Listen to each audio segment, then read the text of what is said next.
हिवाळ्यामध्ये रात्रीच्या जेवणासाठी जर काही हलकं फुलकं खाण्याचा विचार करत असाल तर आजचा मेनू हा त्यासाठीच आहे. अगदी झटपट 15 ते 20 मिनिटांमध्ये बनवून तयार होणारी ही डाळ खिचडी आपण अगदी छान अशी बनवून तयार केली. अगदी रेस्टॉरंटमध्ये ज्या पद्धतीची बनवली जाते त्याच चवीची ही डाळ खिचडी घरच्या घरी कशा पद्धतीने बनवायची यासाठीच्या भरपूर टिप्स तुम्हाला आज या रेसिपीमध्ये सांगणार आहे. अगदी डाळ, तांदूळ आणि पाण्याचं मेजरमेंट इतकं परफेक्ट सांगितलेलं आहे की तयार होणारी डाळ खिचडी ही परफेक्ट रेस्टॉरंटसारखी केलेली आहे. त्याचबरोबर त्यावर खमंग फोडणी देखील दिलेली आहे. त्यामुळे रेसिपी कुठेही स्किप न करता अगदी शेवटपर्यंत नक्कीच पहा. आणि अशाच भरपूर टिप्स आहेत दररोज दुपारी येणाऱ्या सर्व रेसिपीज पाहण्यासाठी वरील व्हिडिओप्रमाणे चॅनलला सबस्क्राईब नक्कीच करा. नमस्कार, मी कविताच किचनमध्ये तुम्हा सर्वांचं खूप खूप मनापासून स्वागत करते. आज आपण हिवाळा स्पेशल छान अशी ही खमंग गरमागरम डाळ खिचडी बनवत आहोत. त्यासाठी आपण ही कुकरमध्ये बनवत आहोत. त्यासाठी सुरुवातीला आपण तेल टाकलेलं आहे. तेल जास्त नाही, अगदी थोडंसं प्रमाणात वापरलेलं आहे. या ठिकाणी फोडणी देण्यासाठी साजूक तूप वापरणार आहे. तुम्ही हवं तर आतासुद्धा साजूक तूप वापरू शकता. त्यानंतर त्यामध्ये एक मध्यम आकाराचा बटाटा कापून पाण्यामध्ये ठेवलेला होता तो टाकलेला आहे. त्यानंतर टोमॅटो टाकलेला आहे. वाटाणा घेतलेला आहे. हिरवा वाटाणा भेटला तर शक्यतो तोच वापरा. आता मी जो किराणा स्टोअर्समध्ये भेटतो तो भिजत घालून तो वापरलेला आहे. स्लाईस केलेले हिरव्या मिरच्या, कढीपत्ता, त्यानंतर कोथिंबीर घेतलेली आहे. सर्व जिन्नस आपण व्यवस्थित अशा परतवून अगदी 1 मिनिटासाठी परतवून घ्यायचे. जास्त वेळासाठी आपण ह्या परतवणार नाही. अगदी 1 मिनिट परतवून झाले की आपण यामध्ये पाणी टाकणार आहोत. आता पाणी घेताना ज्या भांड्याच्या मापाने डाळ आणि तांदूळ मोजणार आहोत त्याच भांड्याच्या मापाने तुम्हाला पाणी मोजून टाकायचं. आता या डब्याच्या मापाने साधारणतः 3.5 ते 4 डबे उभरून एवढं पाणी टाकलेलं आहे. हळद टाकलेली आहे. त्यानंतर 1 ते 1.5 चमचे एवढं मीठ टाकलेलं आहे. हे पहा, सुरुवातीला 3 डबे भरून मी पाणी टाकलेलं होतं. त्यानंतर अर्धा डबा भरून मी पुन्हा पाणी टाकलं. म्हणजे एकूण मी 3.5 डबे एवढं पाणी टाकलेलं आहे. आता या ठिकाणी आपल्याला डाळ खिचडी ही जास्त घट्ट नको किंवा जास्त पातळ देखील नको, हलकीशी लपलपीत ही बनवायची आहे. त्यानुसार मी ही पाण्याचं मेजरमेंट वापरलेलं आहे. यापेक्षा तुम्हाला आणखीन थोडीशी पातळ बनवायची असेल तर आणखीन अर्धा डबा एवढं पाणी वापरा. अर्धा डबा भरून एवढी डाळ घेतलेली आहे. आता या ठिकाणी मी 2 डाळींचा वापर करणार आहे. मसूर डाळ आणि मूग डाळ दोन्हीही समप्रमाणात पाव डबा भरून एवढं घेतलेलं आहे. म्हणजे साधारणतः अर्धा डबा भरून एवढी मी डाळ घेतलेली आहे.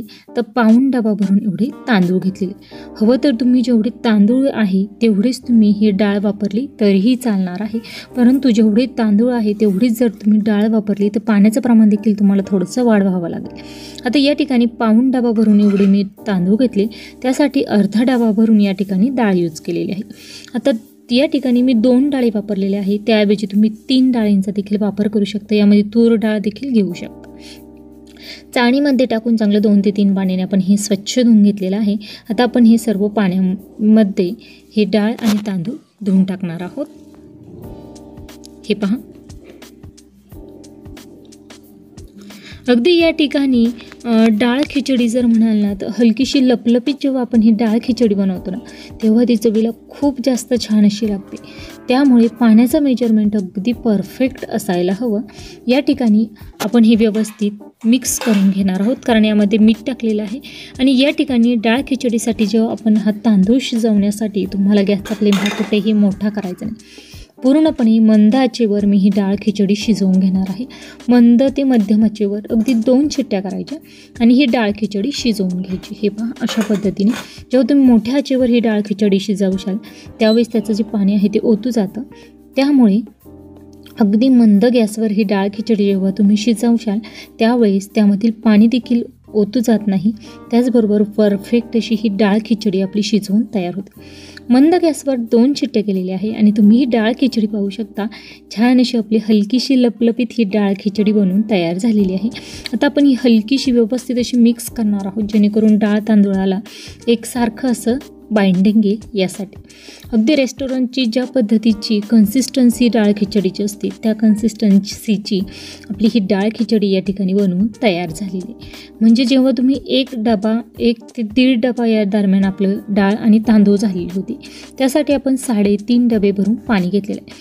म्हणजे वाटीचं प्रमाण जर म्हणाल ना तर साधारणतः तुम्ही 1.25 वाटी जर डाळ तांदूळ मिळून दोन्हीही 1.25 वाटी जर घेतलं तर त्यासाठी तुम्हाला 3.5 वाटी एवढं पाणी टाकायचं.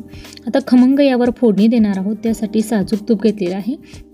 आता तुम्ही हवं तर अगोदर तांदूळ शिजवताना ज्या भाज्या वापरल्या होत्या त्यावेळेस देखील तुपाचा वापर करू शकता, परंतु मी अगोदर तेलाचा वापर केला होता आणि फोडणी देण्यासाठी मात्र तुपाचा वापर करणार आहे. तूप छान असं गरम झालेलं आहे. त्यानंतर आपण ही डाळ खिचडी तुम्ही पाहू शकता अगदी परफेक्ट अशी कन्सिस्टन्सीमध्ये छान अशी तयार झालेली आहे. यावर आपण ही खमंग फोडणी देणार आहोत. त्यासाठी तूप छान असं गरम करून घेतलेलं आहे. त्यामध्ये आपण टाकणार आहोत साधारणतः 1 चमचा एवढी मोहरी टाकलेली आहे. मोहरी छान अशी तडतडली की यावर टाकणार आहोत आपण 1 चमचा जिरं. त्यानंतर या फोडणीमध्ये तुम्ही मी लसूण हा सगळंच टाकणार आहे. तुम्हाला जर हलकासा ठेचून किंवा कट करून टाकायचं असेल तर तुम्ही तशा पद्धतीने टाकू शकता. त्यानंतर यामध्ये आपण लाल सुक्या मिरच्या देखील टाकणार आहोत. तुम्ही हवं तर यामध्ये कढीपत्ता कोथिंबीर देखील या फोडणीला टाकू शकता, परंतु मी अगोदरच यामध्ये कढीपत्ता आणि कोथिंबीरचा वापर केलेला आहे. त्यामुळे मी आता फक्त फोडणीसाठी कढीपत्ता कोथिंबीर वापरले. जास्तही या ठिकाणी मिरच्या लाल होऊन द्यायची नाही किंवा लसूण जास्त लाल होऊन द्यायचं नाही. अगदी फोडणीचा वास छान असा दरवळला की लगेचच आपल्याला ही फोडणी या भातामध्ये टाकायची आणि तुम्ही पाहू शकता परफेक्ट असा या ठिकाणी आपली ही डाळ खिचडी बनवून तयार झालेली आहे. परफेक्ट कन्सिस्टन्सी आहे, रंग छान आलेला आहे, त्याचबरोबर चवीला देखील तेवढीच उत्तम झालेली. रेसिपी करून पहा, कशी झाली ते कमेंट बॉक्समध्ये कळवा. रेसिपी आवडल्यास लाईक करा, तुमच्या मित्रमैत्रिणी नातेवाईकांना देखील जास्तीत जास्त शेअर करा. गरमागरम डाळ खिचडी आपण ताटामध्ये सर्व केलेली आहे. त्यासोबत उडीद डाळीचा पापड आपण ठेवणार आहोत. अगदी छान गरमागरम खिचडी, अगदी पोटभरीचं जेवण आहे. त्याचबरोबर हलकं फुलकं जेवण आहे. त्यामुळे हिवाळ्यामध्ये अशा पद्धतीचं जेवण एकदा नक्कीच बनवा. रेसिपी आवडल्यास चॅनलला सबस्क्राईब नक्कीच करा, जेणेकरून दररोज माझ्या येणाऱ्या सर्व रेसिपींचे नोटिफिकेशन हे तुमच्या मोबाईलवर येईल आणि तुमच्या मोबाईलची ही घंटी वाजेल. परफेक्ट डाळ खिचडी या ठिकाणी बनवून आपली तयार झालेली आहे. त्याचबरोबर हिवाळा स्पेशल आपण वेगवेगळ्या प्रकारच्या लाडूंच्या रेसिपी असेल, खूप सारे वेगवेगळे पौष्टिक रेसिपी आपण पाहत आहोत. त्या सर्व रेसिपीज पाहण्यासाठी चॅनलला सबस्क्राईब नक्कीच करा, कारण महिन्यातील फक्त रविवारचे दिवस आपण सुट्टी घेत असतो. सोमवारपासून शनिवारपर्यंत दररोज रेसिपी मी अविरत यूट्यूबवर शेअर करत असते. कदाचित एखाद्या दिवशी थोडासा तांत्रिक अडचणीमुळे कशामुळे थोडासा वेळ होत असेल, परंतु रेसिपीला सुट्टी घेतली जात नाही. दररोज रेसिपी ही शेअरच केली जाते.